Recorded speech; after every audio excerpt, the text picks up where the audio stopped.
मुंबईमध्ये पांढऱ्या पट्ट्यांचा वाद पेटलेला आहे। गिरगावातही रस्त्यांवर पांढऱ्या पट्ट्या पाहायला मिळाल्यात।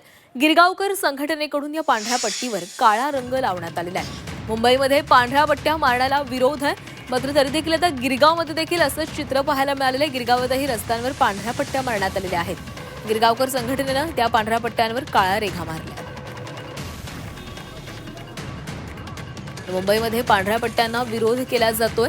घाटकोपर दादर नंतर आता गिरगावमध्ये देखील अशा प्रकारच्या या पांढऱ्या पट्ट्या पाहायला मिळालेल्या आहेत। त्याच्यावर स्थानिकांसह अनेक नेते मंडळींनी देखील विरोध केलेला आहे, आक्षेप नोंदवलेला आहे।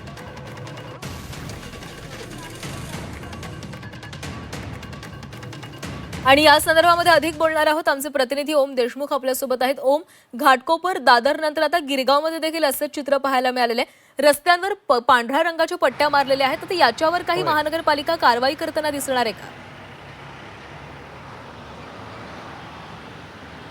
प्राची, आपण पाहतोय सातत्यानं मुंबईमध्ये हे प्रकार समोर येऊ लागलेले आहेत। आधी काही महिन्यांपूर्वी देखील असाच प्रकार कबूतरखान्याच्या संदर्भात सुद्धा आला होता आणि आता या सगळ्या पांढऱ्या पट्ट्यांमुळे घाटकोपर दादर नंतर आता गिरगावमध्ये कुठेतरी दोन समुदाय आमने सामने येत आहेत का, हा प्रश्न निर्माण झाला आहे। आपण सकाळीच झी24 तासच्या माध्यमातून प्रेक्षकांना नेमका काय प्रकार घडला होता हे दाखवलं होतं। आता आपल्यासोबत या सगळ्या संदर्भात आग्रही भूमिका घेणारे आम्ही गिरगावकर संघटनेचे अध्यक्ष गौरव सागवेकर आहेत। गौरवजी, आपण पाहतोय सातत्यानं मुंबईमध्ये या प्रकारच्या घटना घडताना पाहायला मिळतात। आता गिरगावमध्ये हा प्रकार घडलाय आणि खरं तर गिरगावला एका वेगळ्या पद्धतीनं सुद्धा मुंबईमध्ये सांस्कृतिकदृष्ट्या पाहिलं जातं, मात्र त्याच ठिकाणी अशा पद्धतीनं ह्या घटना घडतात, याबद्दल काय सांगा? नाही, काय सांगणार म्हणजे काय माहिती आहे का, दिवसेंदिवस आहे ना ह्या लोकांची मस्ती खूपच वाढत चाललेली आहे। आणि काय की काल एक तुम्ही स्टेटमेंट बघितली की संदेश देशपांडेंनी जी ह्यावरती दादरवरती जो प्रकार केला त्याच्यावरती तो निलेशचंद्र मुळी त्यांना सांगतो आम्ही बांगड्या घातल्यात का, तू बांगड्या घातल्यास की नाही घातल्या आम्हाला माहिती नाही आहे, पण आम्ही तर नक्कीच नाही घातले। हा जो प्रकार आम्ही काही दिवसापूर्वी तुम्हाला जर लक्षात असेल, काही दिवसापूर्वी आम्ही हे प्रकार गिरगावमध्ये नाही झाले पाहिजे हे आम्ही मोहीम चालवली होती, तरी देखील हे केलं। आता ती लोक म्हणतात आहे की हे 15-20 दिवसापूर्वीचं, हे तुम्हाला शक्य वाटतं का 15 दिवसापूर्वीचं? आणि जर 15-20 दिवसापूर्वी होतं BMC काय करत होती?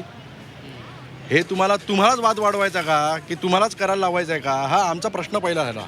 आणि दुसरं त्याच्यावरती आम्ही सरळ लिहिलं होतं की सुकी मच्छी सुखवली जाईल त्याच्यावरती, काल तो पण आम्ही प्रकार करणार होतो, पण ही वॉर्निंग आहे एका प्रकारची। आता पहिलं काळं केलेलं आहे म्हटलं, उद्या सुकी मच्छी अंडी टाकायला पण आम्ही काही मागे पुढे बघणार नाही। डी वॉर्ड जे अधिकारी आहेत, जे त्यांची भांडी घासेगिरी करतात ना BMCवाले, त्यांनी हे सगळं नाटकांना मिटवायची पहिली, नाही त्याला जसं तसं अजून उत्तर दिलं जाणार। तरी प्रशासनाच्या वतीनं सुद्धा या सगळ्या गोष्टींना खतपाणी घातलं जातं असं तुम्ही आरोप करताय या सगळ्या? 100%। तुम्हाला एक सांगतो, पहिलं काय माहिती आहे का, पहिला आम्हाला प्रामुख्याने तुमच्या माध्यमांना सांगायचं आहे का, आज माननीय राजसाहेबांचा जन्मदिवस आहे, आमच्याकडून त्यांना हे जन्मदिवसाचं गिफ्ट आहे की आज मराठी माणूस सगळ्या स्तरावरनं जागा होत चालला तुमच्या वाढदिवसानिमित्त, आणि तो पेटून उठणार आहे। दुसरी गोष्ट, तुम्ही म्हणता शासनाचा ह्याच्यामध्ये सहभाग आहे, ऑफकोर्स ते सरळ सांगतात की आम्ही बघून घेऊ, आमची माणसं त्यांच्यामध्ये आहेत।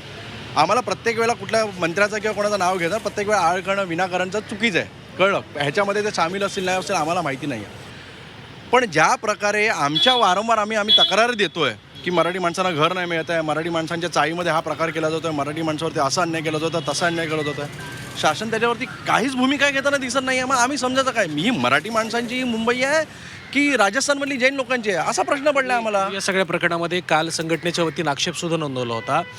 आता आज सकाळी तुम्ही या ठिकाणी एक करून जमा होणार आहात, नेमकं आजचं या संदर्भातलं तुमचं स्टँड काय असणार? काही आंदोलन किंवा या संदर्भात काही निदर्शनं केली जाणार? कसं आहे की काल हा जो प्रकार जो आम्हाला व्हिडिओ मार्फत दिसला एका ठिकाणावरून आम्हाला आला, त्याच्यानंतर आपल्या काही कार्यकर्त्यांनी ही भूमिका घेतली आणि वाकडणे जोड तसे बाळासाहेब म्हणाले की बाबरी मस्जिद पाडली, कोणी पाडली माहिती नाही, पण माझ्या शिवसेनेला मला गर्व आहे। हे जर माझ्या टीममधल्या आम्ही गिरगावकरमधल्या केलं तर आम्हाला गर्व आहे, 100% गर्व आहे। नाही, आंदोलन करायची गरज नाही आहे। आंदोलन ह्याच्यासाठी काय आंदोलन करायचं, या बघा ह्याचे मिटवा, आणि हे पुढे परत झालं नाही पाहिजे, हे इकडे करायची, गिरगावच्या मेन भागामध्ये याची डेअरिंग करायची नाही। आणि हे आत्ताच नाही आहे, ह्याच्या पुढे देखील तुमच्या माध्यमांना आम्ही सांगू इच्छितो, झी मिळाली याच्यावर कुठल्याही प्रकारे कोण येईल कोण न येईल आम्हाला माहिती नाही आहे, पण आम्ही गिरगावकर टीमकडनं ह्यांना उत्तर मिळणार नक्कीच। खरं तर महानगरपालिकेकडून या संदर्भात कारवाईचे देखील आदेश देण्यात आले, त्यामुळे आता यावर महानगरपालिका काय कारवाई करते पाहावं लागणार आहे। मनसे तर आक्रमक झालेलीच आहे।